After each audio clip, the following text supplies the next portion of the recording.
Sekelompok remaja nekat menghadiri pesta di sebuah rumah mewah demi tujuan pribadi mereka. Tanpa mereka sadari, pesta makan malam yang terlihat normal ternyata menyimpan rahasia kelam, dan para tamu yang hadir bukanlah orang biasa.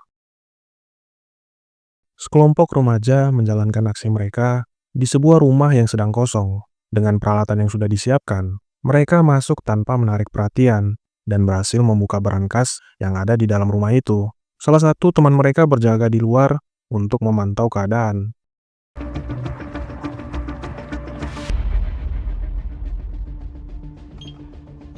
You have a minute to talk about trying to save the rainforest? Dari kejauhan, ia melihat pemilik rumah hampir saja tiba dan segera memberi peringatan pada temannya yang berada di dalam. Dengan obrolan ringan dan sikap santai, gadis itu berhasil mengulur waktu, memberi kesempatan bagi teman-temannya untuk melarikan diri. Can I help you? Hey, are you the Claptons? Yes, we are. Mereka kemudian bersantai di sebuah taman. Di tengah suasana itu, salah satu dari mereka melontarkan ide untuk mencoba masuk ke sebuah rumah mewah demi hasil yang lebih besar. Namun usulan itu tak langsung diterima karena merasa risikonya terlalu tinggi. How much you got saved? I got like 600 bird in my backyard. Nah, you should see this place, man. It's like a fucking palace. Besides, I've got like security cameras and shit. There's just no way we could take a place like that. Casper akhirnya sampai di rumahnya, namun ia tak menemukan sang ayah. Mengetahui kebiasaan buruk ayahnya, membawa Casper melangkah ke sebuah kasino. Di sana ia melihat ayahnya mendapat tekanan akibat tak mampu membayar utang yang cukup banyak. Casper pun meminta waktu agar bisa menyelesaikan masalah tersebut. No, he's here. So your dad has a gambling problem. Just keep him here, and I can get your money. Tak lama kemudian, Casper segera menemui teman-temannya dan kembali membahas rencana yang sempat ditolak. Iris yang sejak awal merasa ragu, kembali menentangnya. Namun setelah Casper menjelaskan kondisi ayahnya, suasana berubah. Demi membantu Casper, akhirnya mereka sepakat untuk menjalankan rencana itu. You guys, that place is insane. It's like we need 2 weeks minimum to plan that out. Yeah, he's a fuck up, but he's still my dad. Alright, well. Keesokan harinya, mereka mendatangi rumah mewah yang menjadi target sasaran. Untuk menghindari kecurigaan, mereka menyamar sebagai pelayan yang akan bertugas di acara makan malam. Melihat banyaknya kamera pengawas, Casper mengingatkan agar mereka bergerak dengan tenang dan tidak menarik perhatian. Hello? Hi, Mrs. Dawson. Is the service for tonight? So I know for a fact they have security cameras in most of the first floor, but Pipe the place as best we can, get out with whatever cash we got. Begitu tiba, mereka langsung disambut oleh pemilik rumah yang memberi arahan dengan singkat. Nyonya Dawson lalu meminta putrinya Alex untuk mengantar Casper dan Dodge ke ruang ganti. Di sana mereka bertemu Elliot, putra pemilik rumah, yang menyuruh mereka segera berganti pakaian. Sikapnya sempat memancing emosi Dodge, tapi Casper cepat menenangkan suasana agar tidak terjadi masalah. Can you take these two upstairs and have Elliot dress them appropriately? I said, is she coming? Or is it just you two assholes tonight? Excuse me, bro? Iris yang mendampingi Nyonya Dawson mulai merasa ada yang aneh. Nyonya Dawson terlihat gelisah, ekspresinya tak bisa disembunyikan. Tak lama sang tuan rumah datang mengecek persiapan, lalu pergi tanpa banyak bicara. tonight needs to be perfect.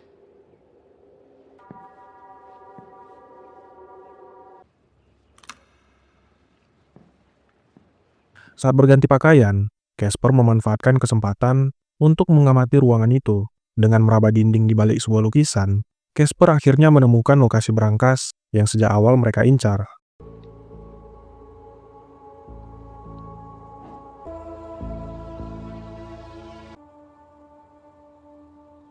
Tak terasa hari mulai petang. Para tamu mulai berdatangan ke rumah itu. Tuan dan Nyonya Dawson menyambut mereka dengan ramah, menciptakan suasana pesta yang terlihat hangat di permukaan. Beberapa tamu pria meminta Iris mengantar minuman ke lantai atas, namun dengan sikap yang kurang sopan. Melihat hal itu, Dodge segera mengambil alih tugas tersebut untuk menghindari masalah. Patrick. Hello. Sweetheart, why don't you bring some of those up yonder, huh? I got it.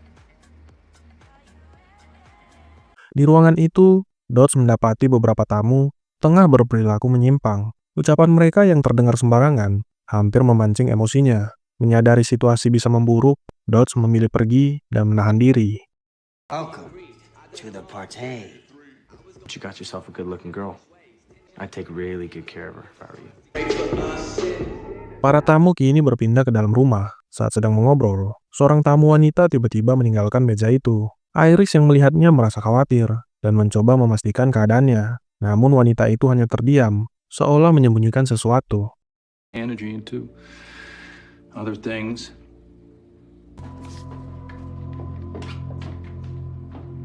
Can I get you something? Merasa situasi terkendali, Casper dan Dodge bersiap menjalankan rencana. Casper mulai memasukkan kombinasi angka ke berangkas dengan hati-hati, sementara Dodge memastikan keadaan tetap aman. Namun ia terkejut saat berhadapan dengan Elliot. Dengan berpikir cepat, Dodge mencari sebuah alasan untuk menghindari kecurigaan. Look, man, it's simple. You press this button and that light goes green. It's fucking simple. Just looking for the bathroom. You forgot where it was already. Yeah. Situasi kembali memanas ketika Elliot mulai bersikap provokatif dan memaksa ikut masuk untuk mengawasi. Dodge merasa tidak nyaman dan berniat untuk pergi. Namun keributan kecil membuat Elliot kehilangan kendali dan menyerang Dodge di ruangan itu. So you gonna go or you gonna watch me piss? I gotta watch. See my hand for a second. Come on.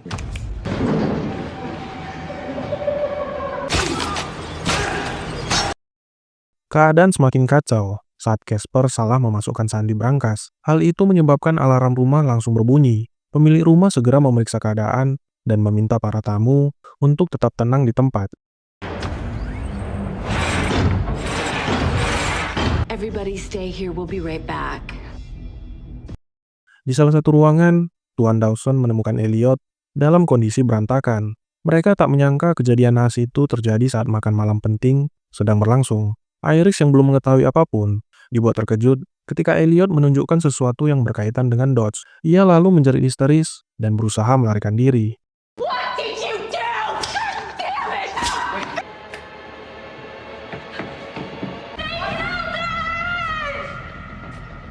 Dipenuhi rasa panik, Casper berusaha kabur menuju sebuah ruangan untuk menyelamatkan diri. Tuan Dawson mencoba mengejar, namun Milo segera menghentikan langkahnya dan memperingatkan agar ia menahan amarah.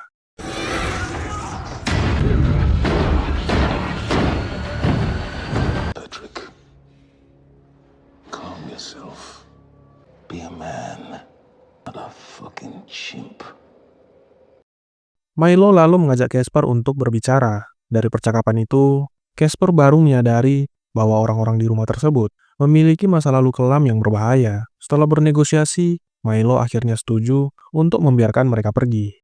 I run a society of recovering murderers and 100,000. just stay put. Iris yang terjebak di ruangan lain akhirnya mendapat pertolongan dari Alexis, salah satu anak pemilik rumah. Namun pelarian mereka tak berlangsung lama. Keberadaan mereka segera disadari oleh para pria yang ada di rumah itu. I'm gonna try and get us out of here. Why should I trust you? Because you have to. Trying to escape. Fuck. Tak punya banyak pilihan, Casper terpaksa keluar dari persembunyian. Dengan senjata yang ia pegang, ia memperingatkan mereka agar mengikuti perintahnya. Namun situasi di lantai bawah justru berubah kacau. Tuan Dawson yang kehilangan kendali langsung menyerang Milo. Keributan itu menjadi celah bagi Casper dan Iris untuk melarikan diri. Hey, let her go.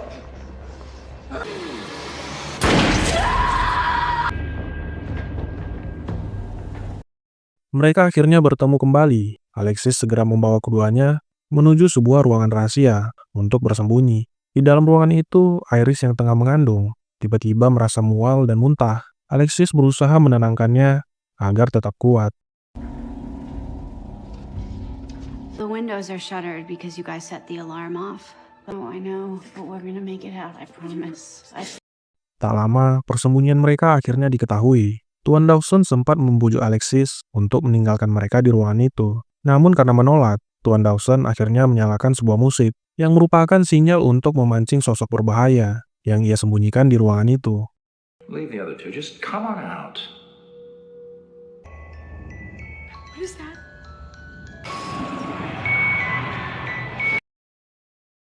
Tiba-tiba saja sosok pria dengan wajah menyeramkan muncul dari balik pintu dan langsung menyerang mereka. Serangan fatal yang diterima Iris membuatnya berakhir dengan tragis. Casper lalu memberanikan diri untuk melawan. Dengan satu serangan, ia berhasil menghentikan teror yang mengancam mereka.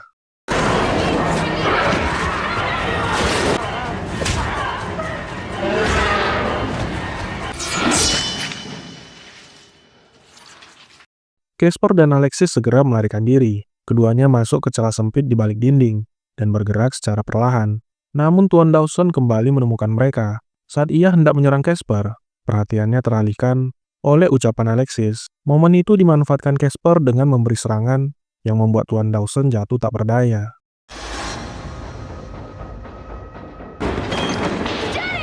No! Please. Mereka berdua akhirnya berhasil keluar dari rumah. Sayangnya ketenangan itu tak bertahan lama. Salah satu tamu pria langsung mengejar mereka. Dengan langkah hati-hati, Casper dan Alexis berhasil melumpuhkannya. Namun tanpa disadari, serangan lain datang dari arah belakang.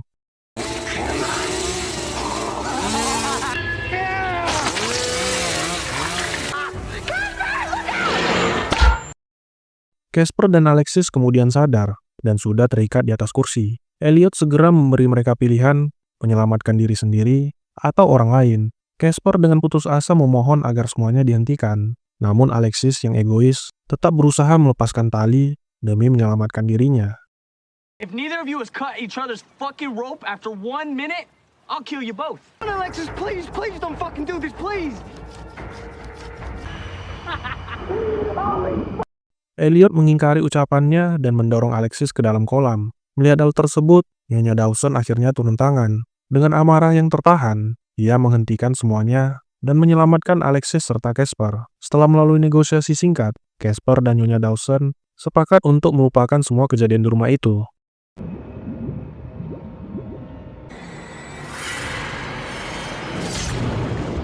What's it going to take for you to forget all this?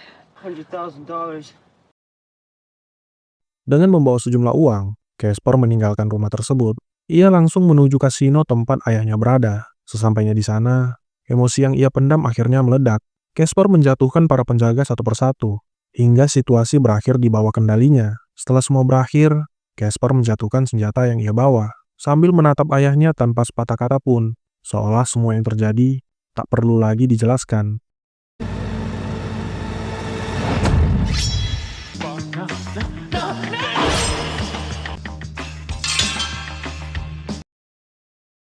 Film ini menegaskan bahwa bahaya terbesar seringkali datang dari manusia itu sendiri, mengingatkan para penonton bahwa satu keputusan ceroboh bisa menyeret siapapun ke dalam mimpi buruk tanpa jalan keluar.